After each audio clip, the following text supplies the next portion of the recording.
En 2021, on se baladait sur le boulevard Oréo dans une atmosphère parisienne. En 2022, Zach Oréo a fait évoluer son espace urbain en ouvrant sa station de métro parisienne sur une ligne en sous-sol qui relie New York. C'est un véritable voyage qui est proposé aux spectateurs au gré de multiples scènes de vie sur les tableaux et les panneaux de signalisation détournés de Zach qui ne cesse de nous séduire en nous embarquant dans son univers, un brin humoristique pourtant bien en phase avec les travers sociologiques. Plus que jamais, le cartoonjacking est mis en lumière au fil des œuvres. Ce procédé, inventé et démocratisé par l'artiste, vient de l'expression carjacking, vol d'un véhicule, pour arriver à cartoonjacking, vol d'un corps de cartoon. Le cartoonjacking est né. Déambuler au fil de cette exposition est divertissant. On se laisse prendre au jeu des scénettes extraites de grands classiques de la bande dessinée qui nous renvoient aux bons souvenirs de notre adolescence en toute insouciance.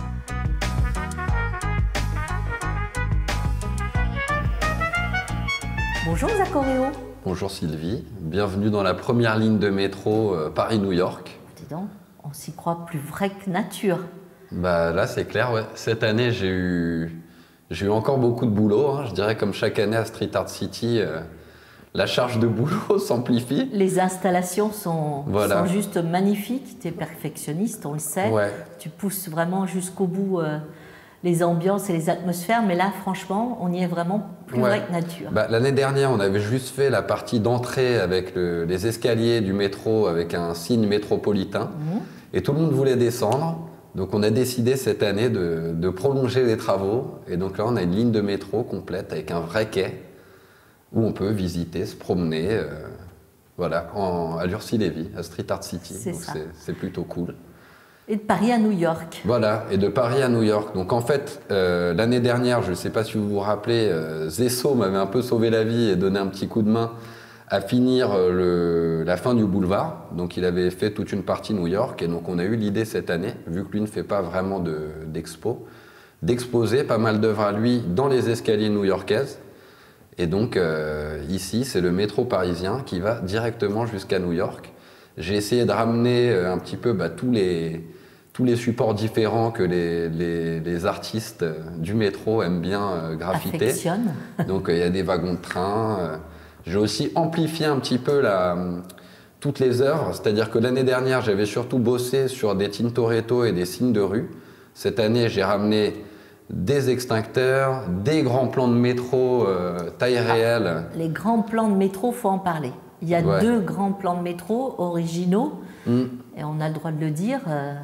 Ils sont récupérés en libre service sur les quais de métro. Voilà, par l'artiste directement. Donc ça, c'est plus vrai que nature et ça a une vraie histoire. Donc si un jour vous ne retrouvez plus votre chemin sur un quai de métro, je suis en quelque sorte responsable. C'est la faute de Zach Oréo. Voilà. Bon. Et je suis aussi en train de bosser sur une cabine téléphonique qui a été récupérée sur le site. Donc je pense que ça doit être une cabine des années 80. Oui, donc je suis en train de bosser là-dessus. Comme tous les ans, je suis un petit peu à la bourre parce que j'ai beaucoup de boulot. Mais en tout cas, j'espère en mettre plein les yeux. En tout cas, ça va arriver, cette cabine téléphonique, elle sera justement là, juste derrière toi. C'est vraiment la cabine où on se mettait la tête dedans, comme ça, contre le mur. Mais franchement, on y est vraiment plus vrai que nature, quoi, avec ces petits plans qu'on peut prendre juste pour circuler, et les deux grands plans qui font un effet fantastique, et surtout les toiles. Tu nous proposes vraiment sur toile cette année un vrai travail qui a vraiment évolué. Tu es toujours très précis, une technique très propre, mais cette année on sent vraiment un degré qui a passé, une belle lumière, une belle profondeur, une belle précision. Et toujours ces petits clins d'œil. Exact. En fait, on n'a pas parlé de la partie en haut pour l'instant, mais pour ceux qui ont visité l'année dernière, j'ai rénové aussi pas mal de choses là-haut. Complètement même. Et j'ai essayé en fait, ce que j'ai essayé de faire l'année dernière, l'idée était un peu plus vague. Donc j'avais fait plein de signes de rue différents, sans forcément ancrer dans des thématiques.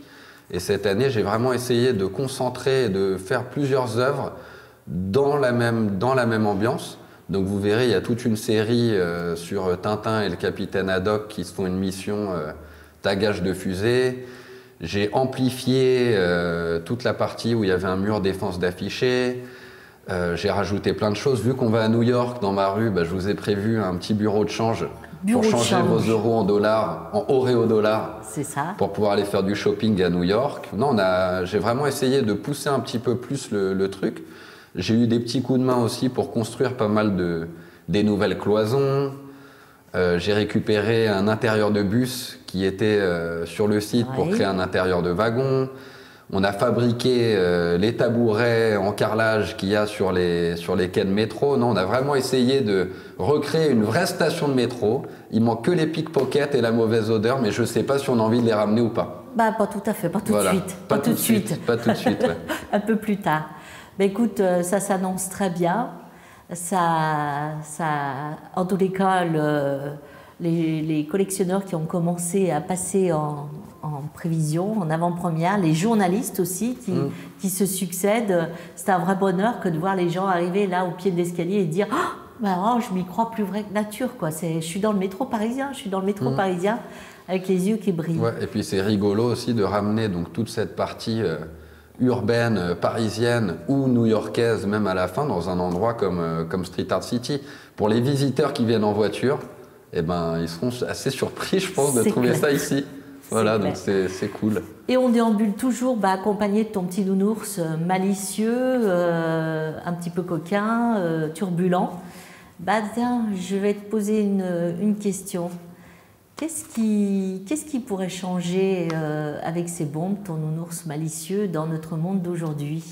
Alors, je pense que ce serait un peu prétentieux d'imaginer qu'il pourrait changer des choses dans le monde. Mais je dirais que si j'arrive à ramener un peu de gaieté, de bonne humeur et d'humour aux visiteurs, etc., et aux gens qui voient mon travail, je pense que je suis déjà comblé, ravi.